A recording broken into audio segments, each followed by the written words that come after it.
우리가 지금 주일 낮예배 때 요한복음의 말씀을 계속해서 나누고 있습니다. 오늘은 5장 말씀 가지고 하나님과 하나이신 신성에 대해서 말씀을 나누겠습니다.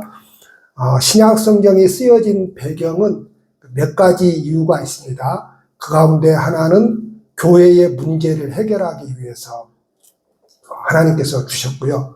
왜냐하면은 이제 처음 교회가 시작되다 보니까 문제가 많았습니다. 문제가 많다라고 하는 것은 인간된 우리의 존재가 그만큼 문제가 많다는 것이죠. 그래서 세상에서 막 살다가 예수 믿겠다고 막 교회에 모여들었는데 여기에서 이제 하는 모든 어떤 믿음의 행위들 또는 많은 다루어야 될 문제들이 많잖아요. 그렇죠. 교회가 참 다루어야 될 문제들이 많거든요. 근데 이제 거기에서 하나님의 말씀으로 정리가 안 된 사람들이 너무 많다 보니까 싸움이 그칠 날이 없었죠. 그래서 이제 보통은 대부분 신약성경이라고 하는 것은 초대교회 문제를 다루기 위해서 주어진 말씀이고요. 그 다음에 또 하나의 문제는 무엇인가 하면 이단 문제입니다. 이단. 예수라고 하는 소위 말하는 교가 출발을 했는데 보니까 상당히 돈벌이가 되는 겁니다. 그래서 우리가 가지고 있는 이 정경 외에 많은 사람들이 예수의 이름으로 글을 써가지고 돈벌이를 많이 했습니다. 요즘에 마치 제2의 건국을 한답시고 천억을 모으겠다 하여튼 그런 사람이 있잖아요. 그런 사기꾼들이 등장을 합니다. 근데 그때에는 지금도 마찬가지잖아요. 지금도 이단 사이비들이 얼마나 성경을 가지고 돈벌이를 많이 합니까? 똑같습니다. 근데 초대교회 때의 그 이단이 지금까지도 있습니다. 우리가 너무나 잘 알고 있는 구원판이 신천진이 하나님의 교회 여러 이단들이 있지 않습니까? 그 이단들이 주장하는 내용 보면은 여러 가지들이 있는데 그 가운데 초대교회 때부터 주장하는 것을 지금도 주장을 합니다. 그게 무엇인가 하면은 자기네들이 주장하는 말씀을 받아들여야 된다는 거예요. 그래야 구원을 받는다는 겁니다. 그래서 다른 데는 구원이 없다는 거예요. 우리에게로 넘어와야 된다는 거예요. 그래서 교회 다니는 사람을 유월시켜야 된다. 유월시켜야 된다는 거예요. 그래서 자기네들에게로 넘어와야 구원을 받는다는 거예요. 그리고 자기네들이 해석하고 주장하는 그 지식을 받아들여야만 구원을 받는다고 하는 겁니다. 이게 초대교회 때 생긴 영지주의라고 하는 이단입니다. 신약성경 가운데 마태, 마가, 누가, 요한복음을 사복음서라고 그러잖아요. 그리고 그 가운데 우리가 지금 나누고 있는 이 요한복음을 가장 영적인 복음서 이렇게 말을 합니다. 우리는 이제 신약성경을 많이 대하다 보니까 알아듣기도 쉽고 읽으면은 이해도 빨리 되죠. 그런데 신약성경이 오히려 더 깊이가 있습니다. 더 깊이가 있고 굉장히 더 깊이 있는 그 깊이를 캐다 보면 신약성경처럼 재밌는 말씀이 없어요. 정말 재밌습니다.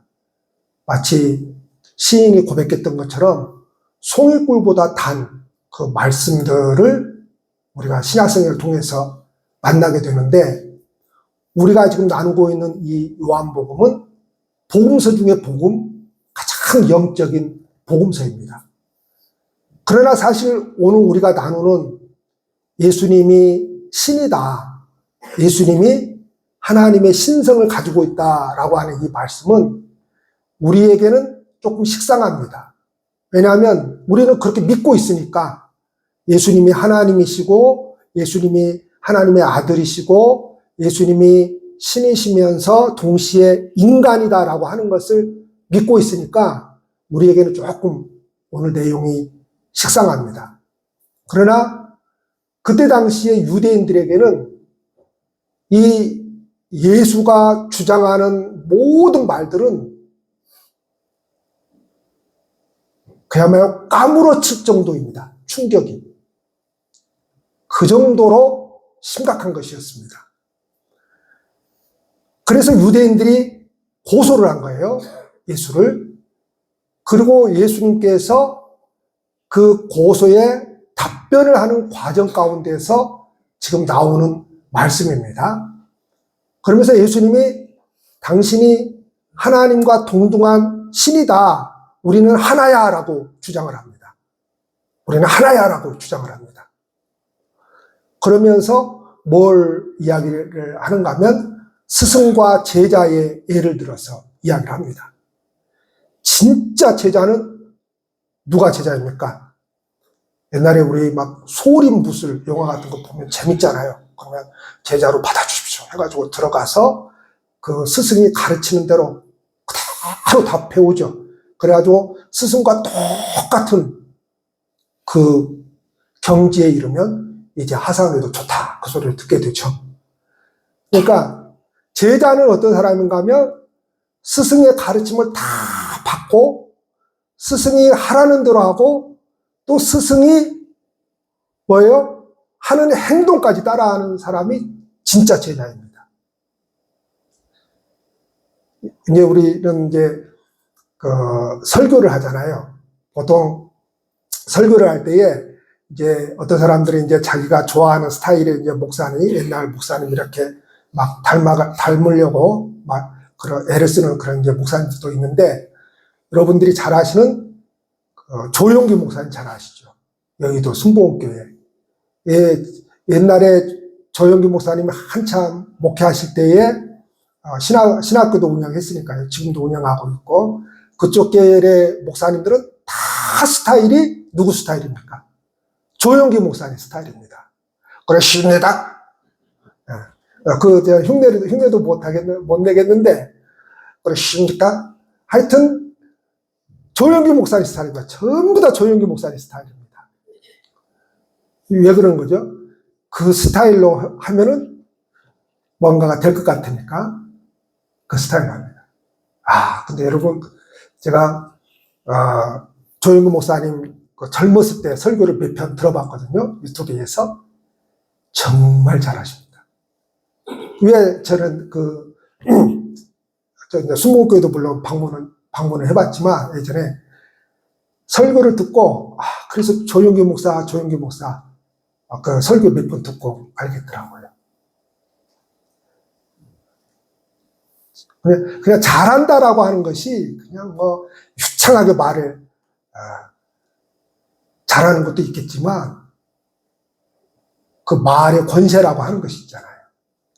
그래서 이제 그쪽 계열의 이제 목사님들은 이제 다 이제 그 목사님 따라서 이제 말도 그렇게 하는 거죠. 아십니까? 하여튼 이상하게 하여튼 그런 식으로 하여튼 하는 겁니다. 그래서 예수님이 그걸 주장을 하는 거예요. 내가 성부 하나님과 함께 있었어. 그분의 말씀을 직접 들었어. 그래서 내가 지금 너희들한테 이렇게 말을 하는 것이고 너희들에게 이렇게 지금 뭔가를 지금 하고 있는 거야. 행동을 하고 있는 거야. 내가 그분과 함께 있지 않았고 그분의 말씀을 내가 직접 듣지 않았으면 내가 그분과 하나라고 말을 할 수가 없어. 그래서 지금 비유로 그 친밀한 관계를 스승과 제자를 통해서 이야기를 하고 있는 것이죠. 자, 예수님은 하나님과 특별한 관계를 맺고 있기 때문에 하나님께서 예수님에게 보여주신 것을 이 땅에 와서 다 하고 있다는 거예요. 그러니까 예수님의 그런 활동들, 예수님의 말씀들, 예수님의 행동들은 다 누구에게 배웠다는 겁니까? 하나님에게 배웠다. 자, 안식일 논쟁도 나오죠. 안식일 논쟁은 예수님이 신이다라고 하는, 즉 예수님의 신성을 지금 말씀을 하고 있는 겁니다. 유대인들 사고방식에는 안식일에는 일하지 말라고 했죠. 그리고 안식일에 병을 고칠 수 있는 분은 오직 성부 하나님밖에 없다고 생각을 했습니다. 그런데 지금 그 예수가, 자기네들이 배척하는 그 예수가 안식일날 일을 하고 안식일날 병을 고치고 있단 말이에요. 안식일날 죽은 자를 살려내고 있단 말이죠. 그래서 예수께서 그 안식일날 이와 같은 것들을 보여주신 것은 무엇입니까? 바로 하나님만이 하실 수 있는 일을 지금 내가 하고 있다. 왜냐? 그분과 나는 하나이기 때문에. 이게 참 어렵습니다. 우리는 유일하신 하나님을 믿잖아요. 그렇죠? 유일하신 하나님 믿잖아요. 근데 그 유일신이죠. 유일신인데 오직 한 분이어야 되잖아요. 근데 우리 기독교는 삼위일체 하나님을 믿습니다. 근데 어떻게 여러분 세 분이 따로 계시는 거예요? 이렇게 존재하는 신이 아니에요. 하나님이 이럴 때는 하나님으로 있다가 예수가 필요하니까 예수로 둔갑을 해가지고 예수로 나타나고 또 성령이 필요하니까 성령으로 둔갑해서 이렇게 나타나고 이게 아닙니다. 그걸 보고 양태론이라고 해요. 양태만 다르게 해서 나타난다. 이거 이단입니다. 초대교회 때 이단으로 정제되었어요. 양태만 다르게 해서 나타난다. 아니에요. 세 분이 계셔요. 세 분이. 이게 이해가 안 되잖아요. 세 분이. 근데 일체라고 그러잖아요. 하나다 이 말이에요. 하나다. 이게 우리의 머리로서 이해할 수가 없는 겁니다. 사실 신은 우리 인간의 머리로 이해할 수가 없는 분이죠. 근데 삼위일체를 설명하라고 하면은 쉽지가 않습니다. 어렵습니다.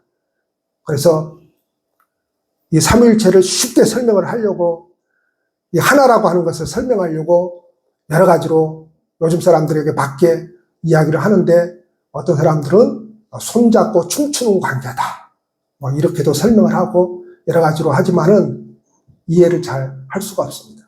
그런데 성경에서 분명히 삼위일체라고 하는 단어는 쓰고 있지 않지만 성부, 성자, 성령을 이야기를 하고 있는데 분명히 그 성경에 나타난 하나님은 뭐예요?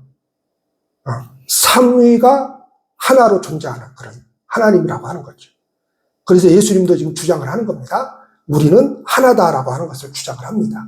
그러니까 아들이신 이 예수가 누구라는 겁니까? 성부 하나님이고 안식일에 성부 하나님만 죽음을 살릴 수 있는 그분이 지금 내가 하고 있는 것은 그분과 내가 하나이기 때문이다. 이렇게 말씀을 하고 있습니다.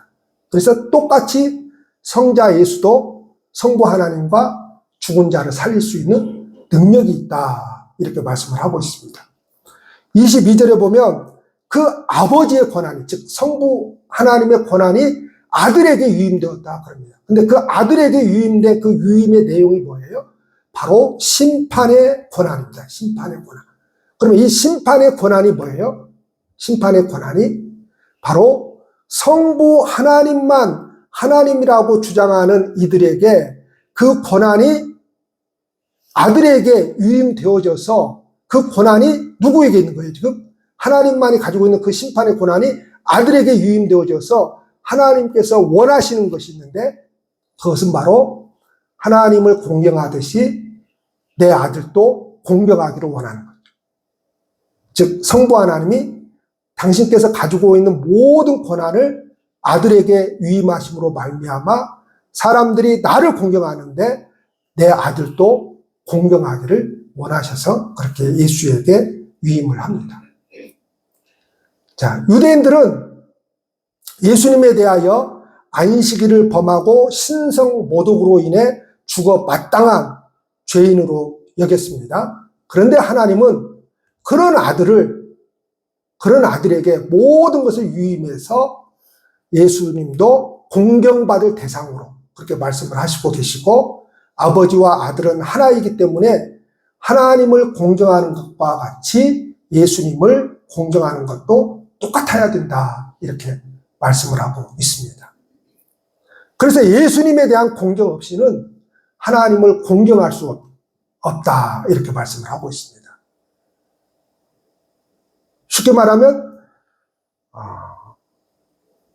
우리가 하나님 사랑하라고 그랬잖아요. 그럼 누구를 사랑하는 겁니까? 사람을 사랑하는 거죠. 사람을. 하나님이 나무라 하시잖아요. 보이지 않는 하나님을 어떻게 사랑하냐는 거죠. 보이는 사람을 사랑하지 못하는데. 그러니까 사랑도 사람을 사랑하는 거예요. 그것이 하나님을 사랑하는 것이고. 자꾸 우리는 하나님께 대하여, 인간에 대하여 자꾸 구별하려고 하는 것이 있어요. 이게 그때 당시에 종교 지도자들이 말하는 고르반이죠. 고르반. 드림이 되었다. 하나님께 드릴 것 드렸으면 끝난 거야. 그리고 막 이 사람들이 어떻게 하는 거예요? 인애와 자비가 없는 거예요. 그거는 믿음이 아니다 이 말입니다. 당연히 하나님에 대한 믿음이 있다면 그것은 사람에게 나타나는 거죠. 당연히 하나님을 사랑한다고 하면 사람을 사랑하는 거지, 하나님을 사랑한다고 하면서 사람을 사랑하지 않으면 그거는 하나님을 사랑하는 것이 아니다라고 하는 것이죠. 그러니까 우리가 하나님을 사랑한다, 하나님을 믿는다라고 할 때에 그 믿음의 대상은 그 권한이 위임되어진 예수님을 사랑하고 예수님을 믿는 것이 하나님을 사랑하고 하나님을 믿는 것이다. 이렇게 말씀을 하고 있습니다. 또 한 가지 예수님께서 말씀하고 있는 것은 생명과 심판의 권한을 가지셨다 말씀하고 있습니다. 하나님을 믿지 않는 사람은 살아있어도 죽은 사람입니다. 그래서 성경대로 표현하면 짐승이라고 표현합니다, 여러분. 짐승. 그러니까 복음이 없는 사람은 짐승입니다. 살아있으나 죽은 것과 같습니다. 그러나 누구든지 사망 가운데 살아가는 사람이라 할지라도 예수님을 통해서 새로운 생명을 얻는다면 살아있는 사람으로 완전히 바뀝니다. 여기서 살아있다는 것은 어떤 의미입니까? 영이 살아있다는 겁니다. 이전에는 우리의 영이 죽어버렸기 때문에 누구에게 관심이 없었어요? 하나님에게 관심이 없었죠. 영이 살아있는 사람은 하나님에게 관심이 있다는 겁니다. 영이 죽어있는 사람은 하나님에게 관심이 없어요. 영이 죽어있는 사람은 그저 하나님이라고 하는 이름을 통해서 이 세상에서 내가 누리고자 하는 것을 얻어낼 뿐이지 하나님에게 관심이 없습니다. 다시 말해서 이거나 똑같아요. 자식들이 부모에게 관심이 있으면 뭐예요? 부모에게 관심이 있으면 그 마음이 부모님에게 향해요. 근데 부모님에게 관심이 없으면 그 부모를 통해서 내가 얻고자 하는 것을 얻고 땡이에요. 네. 그러고 땡이에요. 그러고 땡. 마찬가지예요. 신앙도 마찬가지입니다. 신앙도. 영이 살았다라고 하는 것은, 영이 충만하다라고 하는 것은 끊임없이 하나님을 바라본다는 의미예요. 그러니까 살아있기 때문에. 근데 죽은 영은 뭐예요? 하나님을 바라보지를 않습니다. 그 영이 죽어버렸기 때문에 자꾸만 관심 두는 방향이 어디밖에 없는 거예요? 이 땅밖에 없는 겁니다. 나밖에 없는 것이고 다른 사람 보이지 않습니다. 그래서 살아있는 사람으로, 그래서 육신은 살아있어도 죽은 사람입니다. 그래서 사망으로 진단받은 사람들입니다. 복음을 거부하는 사람들은 그래서 안타깝지만 죽은 사람들입니다. 이것이 믿음의 본질이에요. 즉 우리의 영이 살아있는 것.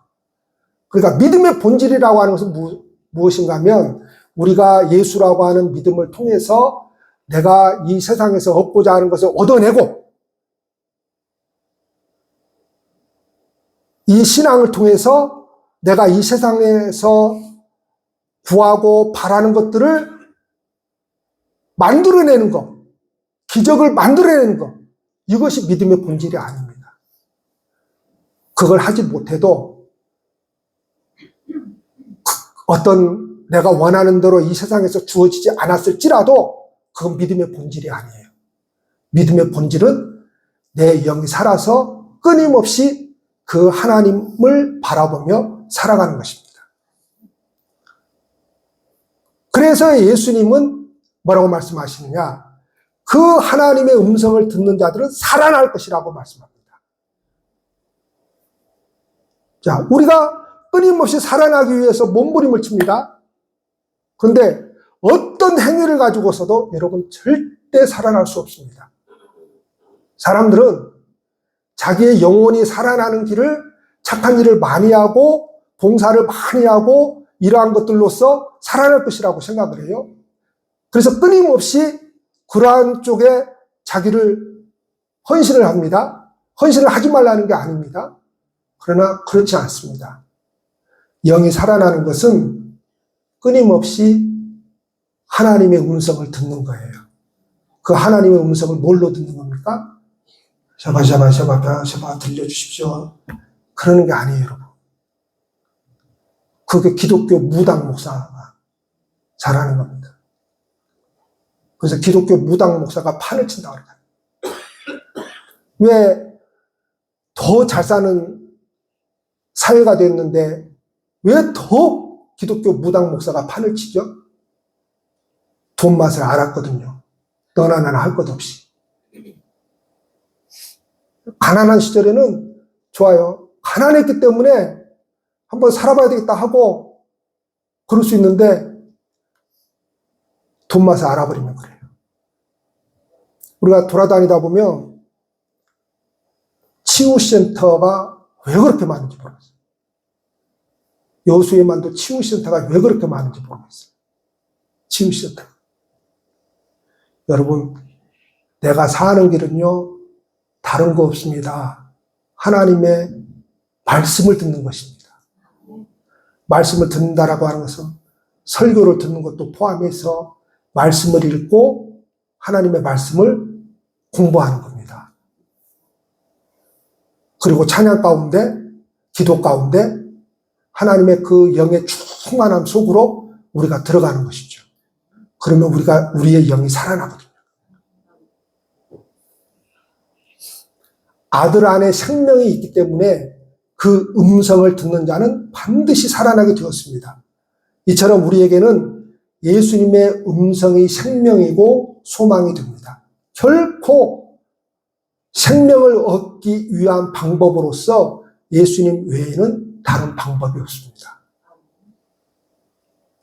설을 맞이해서 이제 여러분들은 불신자 가족이나 어떤 분들을 만나서 아무래도 교회를 다니신 분들이 있으면 종교 이야기가 안 나올 수가 없으니까 종교 이야기가 나올 수도 있을 겁니다.